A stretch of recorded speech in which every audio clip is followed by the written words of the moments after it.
O casamento, ele acontece a partir do momento que duas pessoas se amam.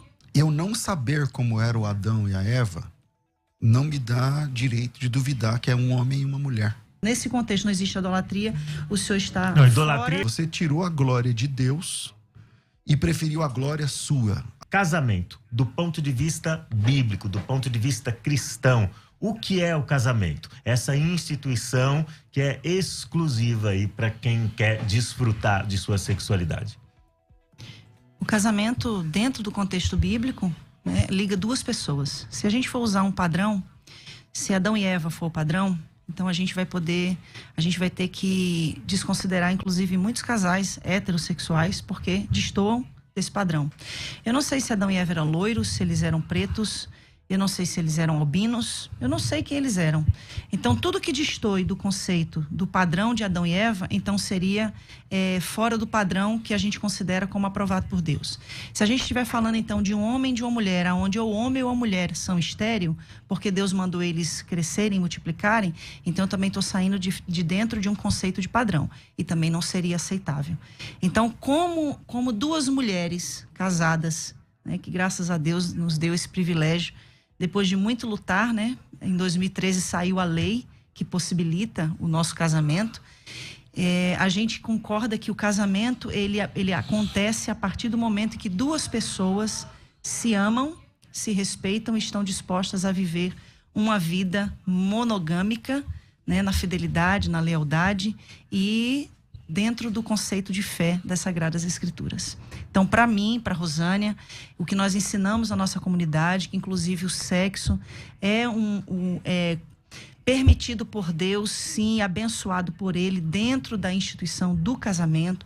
É o mesmo ensinamento que a gente aprendeu na Assembleia de Deus, né? A única coisa que destoa é a questão de aceitar-se os homossexuais, toda a comunidade LGBTQIA+, e o mais que tiver aí, que sejam recebidos, porque há essa questão da inclusão através da morte sacrificial de Cristo na cruz, porque ele veio para morrer por todos, e isso se inclui a todos, então inclui a nós.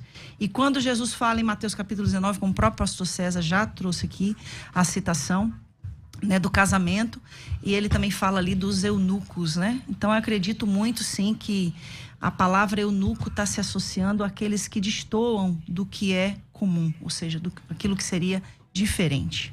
Está gostando? Nos abençoe se inscrevendo no canal. Curta o vídeo para que ele aqueça o coração de mais pessoas. Pastor César, como que se define casamento do ponto de vista cristão, do ponto de vista bíblico? Do jeito que a Bíblia fala. Quando ela diz que eu não sei se o Adão e a Eva eram tipo loiros, não sei o que lá, tal, ou morenos, não sei o que, e se um loiro, se ele é loiro, ela é morena, não sei o que.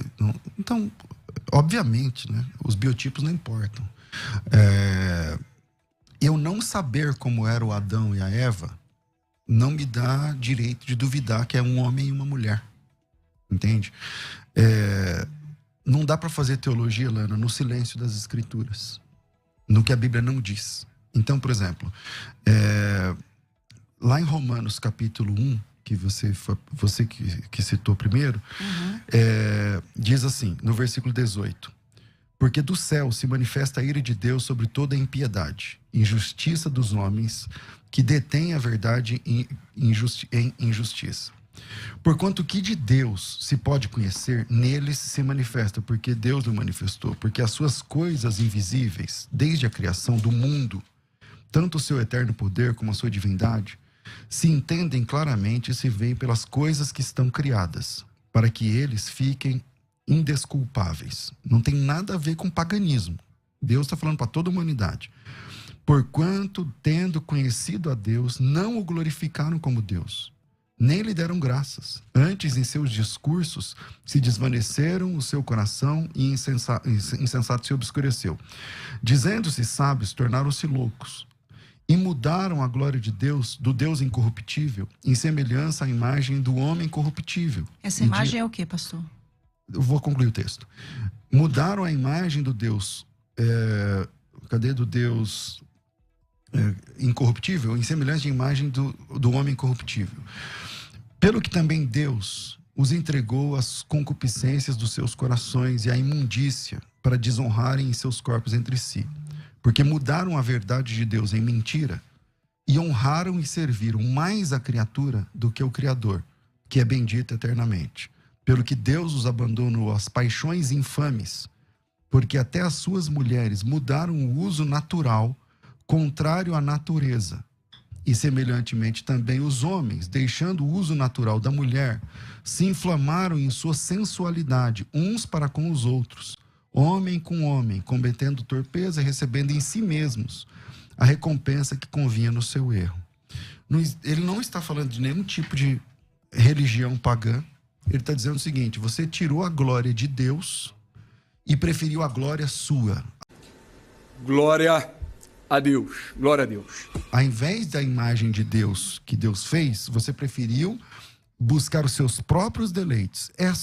O texto é o texto, entendeu? Então, não tem essa história de que isso aí é um culto pagão e tal. Infelizmente, Deus, ele não aprova o relacionamento entre homem com homem, mulher com mulher. Quando eu digo infelizmente, porque eu sei que essa é a luta de muita gente.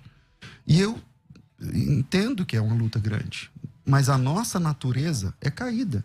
Então, o nosso coração, Jesus Cristo disse, lá em Mateus, que no nosso coração está cheio de adultério, de mentira, de engodo, de assassinato e tudo mais. Então, eu não posso dar vazão à minha natureza e dizer assim, porque essa é a porta, Lana, essa é a porta que, se a igreja entender do jeito que você está querendo que a igreja entenda, vai abrir a porta para um monte de outras coisas que todo mundo vai ter que achar natural, e essa é a porta para...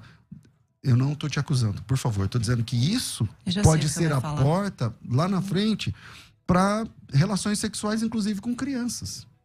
Por quê? Porque eu senti. Não, eu sinto, é honesto o meu sentimento. E eu não quero discutir o sentimento. A questão é que a Bíblia condena a prática. Se a Bíblia condena a prática, tem duas saídas. Ou você se atém ao que a Bíblia diz, ou você abandona o que a Bíblia diz. Agora vamos para as perguntas dos ouvintes. Eu preciso ler o mesmo texto que ele leu, só um pedacinho, tá bom? Eu vou usar a nova tradução da linguagem de hoje, que usa homossexual passivo e ativo, tá bom? Vamos lá. Eles sabem quem Deus é, Romanos 1:21. Mas não lhe dão a glória que ele merece. E não lhe são agradecidos. Pelo contrário, os seus pensamentos se tornaram tolos e a sua mente vazia está coberta de escuridão. Eles dizem que são sábios, mas são tolos. Em vez de adorarem ao Deus imortal, adoram ídolos. Que são eles. Se parecem com seres humanos ou com pássaros ou com animais de quatro patas. Então, o senhor dizer para mim que nesse contexto não existe idolatria, o senhor está idolatria fora... É autolatria, né? É autolatria, não é contexto pagão. Mas é um contexto pagão, porque Roma era uma cidade pagã. Bem louco! Vários templos pagãos, inclusive a religião que predominava era a adoração à deusa Diana.